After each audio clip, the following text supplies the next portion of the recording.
Nos últimos episódios, você entendeu a importância do santuário celestial no processo de salvação dos seres humanos. O episódio de hoje vai aprofundar um pouco mais esse tema. E ao final dele, a sua vida espiritual não será mais a mesma.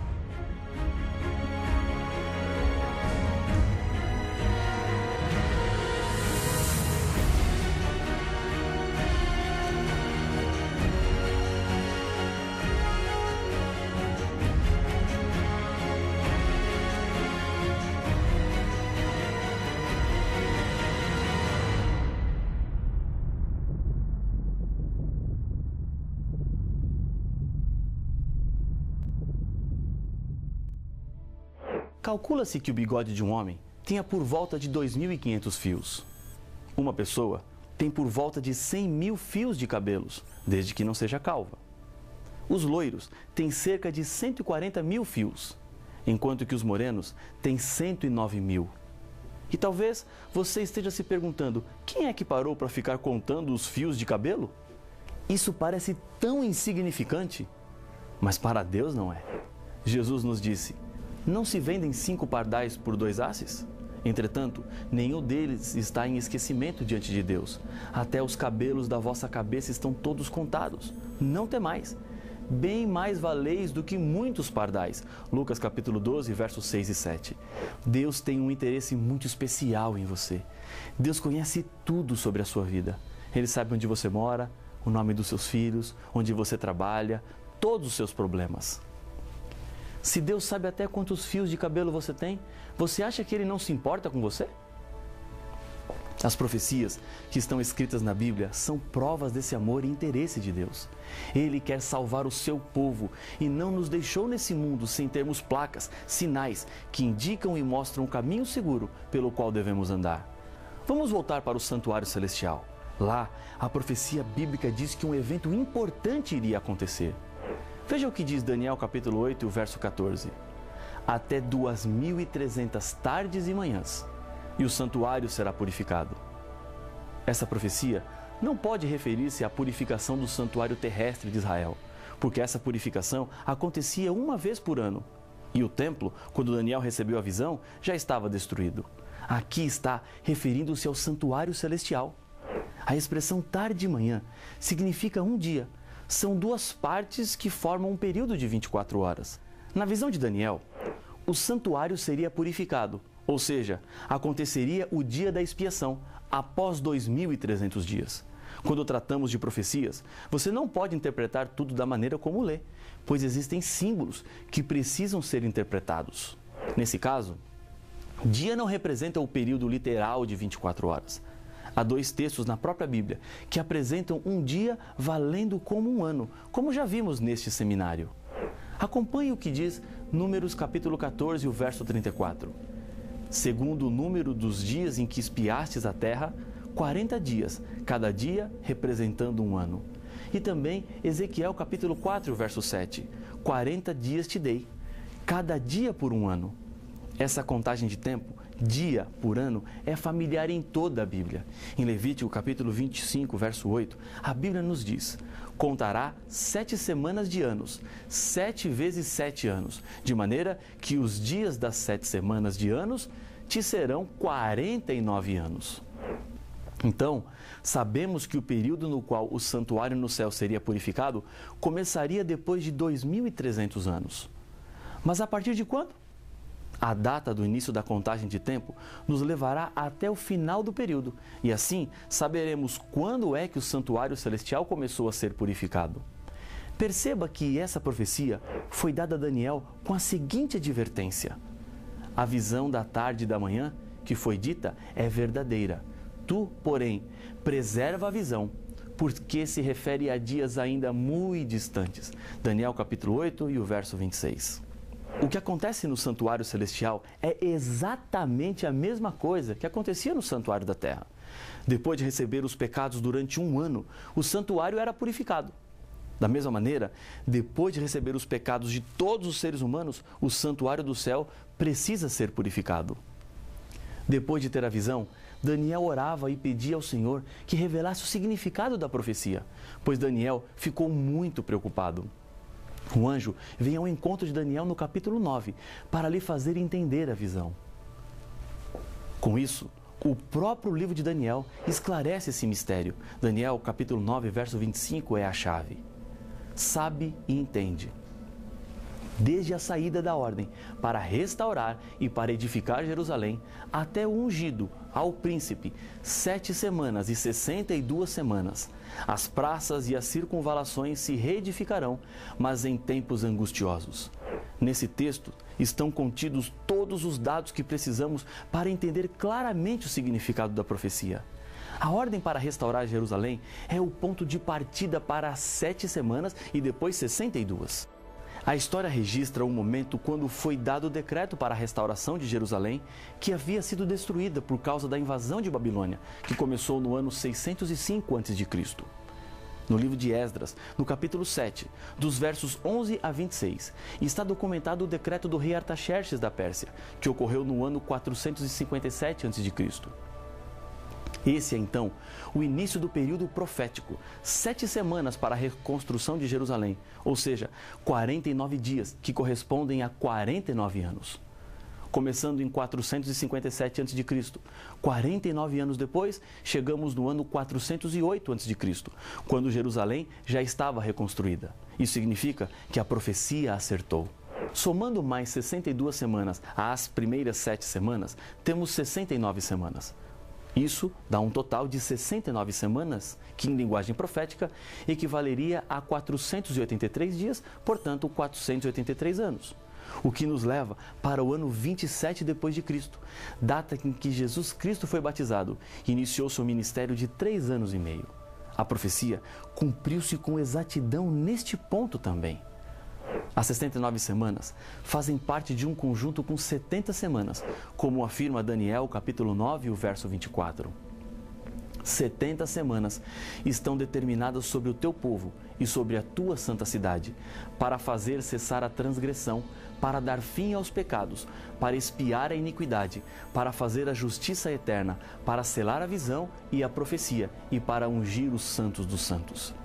As 69 semanas começam com o batismo de Jesus e somando mais 7 anos, chegaremos ao ano 34 depois de Cristo, data em que terminaria o tempo especialmente separado para os judeus, isto é, o período de 70 semanas. O texto de Daniel 9:27 nos fala sobre a última semana, dizendo: Ele fará firme aliança com muitos, por 1 semana. Na metade da semana fará cessar o sacrifício e a oferta de manjares. Na metade da semana, Jesus Cristo morreria e não seria mais necessário o sacrifício de animais. Ou seja, 3 anos e meio depois do batismo, Jesus morreria. A história registra que exatamente na Páscoa do ano 31 depois de Cristo, depois de 3 anos e meio do seu batismo, Jesus morreu. Em outras palavras, a profecia registrou com exatidão a data do ministério de Jesus aqui na Terra. Quando Deus faz profecias, Ele não fala de suposições, mas sim de fatos. Deus conhece o passado, o presente e o futuro. Não há nada que Ele não saiba e que não possa fazer. A história caminha pelas palmas das mãos de Deus. Ele tem tudo sob o seu controle e, por isso, pode também saber o que será melhor para a sua vida.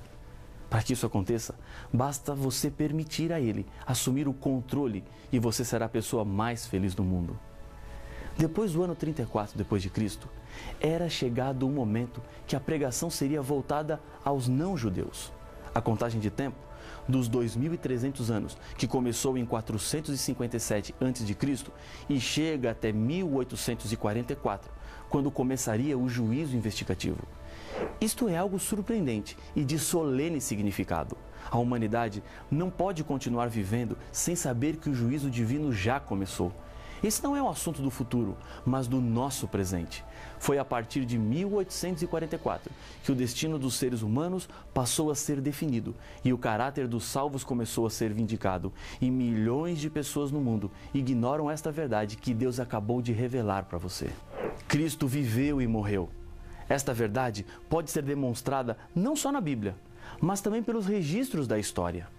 Tácito, que viveu entre o ano 55 e 120 depois de Cristo, escreveu: Cristo, O fundador do nome cristãos sofreu a pena de morte no reinado de Tibério, por sentença do procurador Pôncio Pilatos. Luciano, um agnóstico que viveu durante o segundo século depois de Cristo, menciona um homem que foi crucificado na Palestina porque introduziu na história essa nova seita, cristianismo, no mundo. Paulo nos diz em 1 Coríntios capítulo 15, verso 3, Jesus morreu pelos nossos pecados. Essas palavras não são históricas, mas sim uma revelação. É uma verdade que precisa ser aceita pela fé. Deus nos ama não apenas como humanidade, mas também como pessoas, como indivíduos. Logo após o bombardeio de Hiroshima, um japonês chegou à cidade arrasada. Foi o primeiro jornalista a ver a terrível destruição provocada pela bomba atômica. E em seu relato, no New York Times, após o desastre, ele entrou na cidade não para reunir material para uma notícia, nem para contemplar a grande chacina. Foi principalmente em busca de uma única pessoa que amava, sua própria mãe. Seu interesse não era geral, mas particular. Em busca de um ser amado, você e eu, tal qual o quadro de Cristo quando veio ao mundo. Foi uma missão muito pessoal e temos que assim considerá-la. Não basta dizer, Cristo veio ao mundo para salvar os pecadores, mas sim dizer, Cristo veio ao mundo para me salvar. Essa profecia nos dá duas garantias. Primeira garantia, Jesus Cristo nos salva. Segunda garantia, o restante da profecia também é verdadeiro. A validade do santuário terrestre acabou com a morte de Jesus na cruz. No momento da sua morte, a Bíblia diz, e Jesus, clamando outra vez com grande voz, entregou o Espírito. Eis que o véu do santuário se rasgou em duas partes, de alto a baixo. Tremeu a terra, fenderam-se as rochas. Mateus capítulo 27, versos 50 e 51. Esse templo foi destruído no ano 70 depois de Cristo. Não havia mais razão para continuar existindo na terra. Ele era apenas um símbolo do que acontece no santuário celestial, desde que Jesus retornou para o céu. Em Hebreus, capítulo 9, verso 23, a Bíblia fala sobre o ministério de Jesus no céu após a sua morte, que é no santuário. Porque Cristo não entrou em santuário feito por mãos, figura do verdadeiro, porém no mesmo céu, para comparecer agora por nós diante de Deus. O santuário terrestre tinha os seus serviços todos os dias no lugar santo. Apenas uma vez por ano, o Santíssimo recebia o sumo sacerdote, quando acontecia a purificação do santuário. Jesus ministrou no lugar santo até 1844. A partir daí, Jesus entrou no lugar santíssimo para concluir a sua obra de perdão e condenação. Essa profecia nem sempre foi completamente compreendida pelos seres humanos. Daniel foi informado de que nem tudo seria compreensível. Tu, porém, Daniel, encerra as palavras e sela o livro até ao tempo do fim. Muitos o esquadrinharão e o saber se multiplicará. Daniel capítulo 12 e o verso 4. O saber que Daniel aqui fala é com relação à profecia. Foi apenas próximo ao ano em que começaria o juízo investigativo no céu que estudiosos da Bíblia descobriram a data. Mas devido às tradições que tinham na época, acharam que a purificação do santuário era a volta de Jesus. Em 1844, aconteceu um desapontamento desses cristãos que entenderam o período da profecia, mas não o evento certo. O mais surpreendente é descobrir no Apocalipse uma profecia que revela que Deus permitiu o desapontamento, pois ele tinha um objetivo muito especial. No capítulo 10 de Apocalipse, a profecia é apresentada a João. Então, o anjo que vi em pé sobre o mar e sobre a terra levantou a mão direita para o céu e jurou por aquele que vive pelos séculos dos séculos, o mesmo que criou o céu, a terra, o mar e tudo quanto neles existe. Já não haverá demora, mas nos dias da voz do sétimo anjo, quando ele estiver para tocar a trombeta, cumprir-se-á então o mistério de Deus, segundo ele anunciou aos seus servos, os profetas. A voz que ouvi, vinda do céu, estava de novo falando comigo e dizendo: vai e toma o livro que se acha aberto na mão do anjo em pé sobre o mar e sobre a terra. Fui, pois, ao anjo, dizendo-lhe que me desse o livrinho. Ele então me falou: toma-o, devora-o. certamente ele será amargo ao teu estômago, mas na tua boca doce como mel. Apocalipse capítulo 10, versos 5 a 9. A ideia de que Jesus voltaria em 1844 foi doce como mel.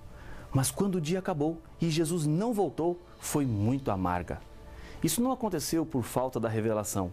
A Bíblia apresenta Jesus não como sacerdote do santuário da terra, mas do santuário celestial, onde ele faria a purificação. Esse não foi o primeiro desapontamento que o povo de Deus passou. Houve outro maior, o desapontamento da cruz.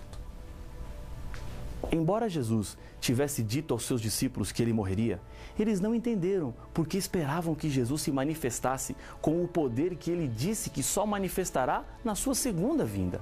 Na hora da crucifixão, os discípulos experimentaram um amargo desapontamento que os desanimou a princípio, mas depois eles entenderam exatamente o que representava a sua morte. A decepção está registrada na Bíblia para que o povo de Deus pudesse reconfirmar a sua fé. Após o desapontamento, uma missão é dada para todos que permaneceram fiéis após 1844. Em Apocalipse capítulo 10, verso 11, a Bíblia diz: Então me disseram, é necessário que ainda profetizes a respeito de muitos povos, nações, línguas e reis. Assim como os discípulos, que amavam a sua religião judaica e não pensavam em deixá-la para formarem uma nova igreja, os que passaram pelo desapontamento não tinham intenção de formar uma nova religião. A questão crucial aconteceu quando foram à Bíblia em busca de respostas ao desapontamento e descobriram muitas verdades bíblicas que as suas igrejas não obedeciam e existiam erros introduzidos na igreja desde a época da Idade Média. Assim, não poderiam pregar o Evangelho eterno de maneira pura e completa. Deus usou então o mesmo método. Primeiro, permitiu que experimentassem o desapontamento. Segundo, assim foram expulsos de suas congregações e, ao se encontrarem do lado de fora, algo os uniu, buscar na Bíblia a luz para a compreensão da verdade. Terceiro, redescobriram as verdades lançadas por terra. Quarto, assim estariam em condições de pregar a todo mundo e ainda hoje pregam em obediência à ordem do Mestre. E a mensagem a ser pregada está no Apocalipse. Vi outro anjo voando pelo meio do céu, tendo um evangelho eterno para pregar aos que se assentam sobre a terra e a cada nação, e tribo, e língua, e povo, dizendo em grande voz: temei a Deus e dai-lhe glória, pois é chegada a hora do seu juízo, e adorai aquele que fez o céu, e a terra, e o mar, e as fontes das águas. Seguiu-se outro anjo, o segundo, dizendo: caiu a grande Babilônia, que tem dado a beber a todas as nações do vinho da fúria da sua prostituição.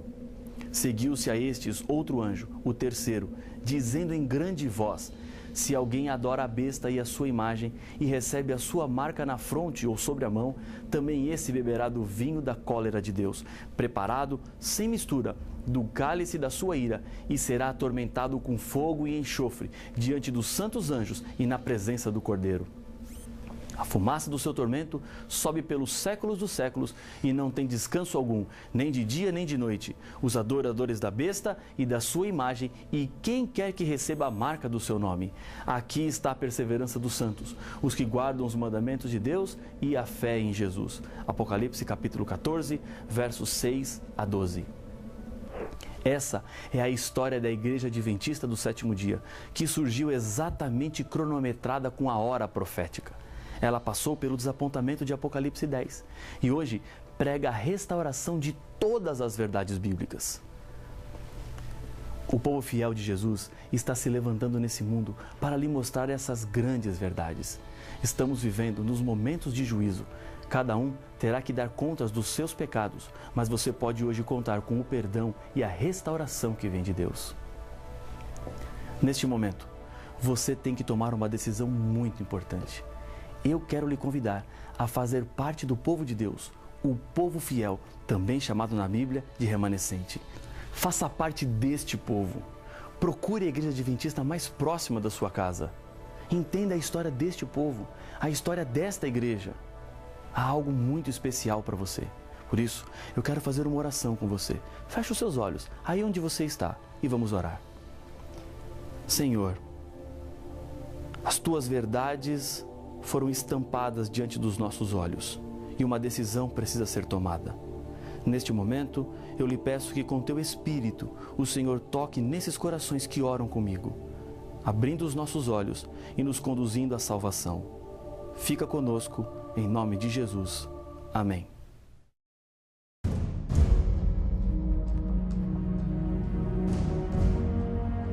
Deus, durante toda a história da salvação do nosso mundo do pecado, sempre revelou seus planos para os seres humanos. Um dos meios usados na revelação são os profetas. A Bíblia apresenta as características do profeta de Deus. O dom de profecia foi usado apenas para a produção da Bíblia e hoje não existe mais? Pode alguém hoje se apresentar como um profeta? A resposta está no próximo episódio de Apocalipse, o fim revelado.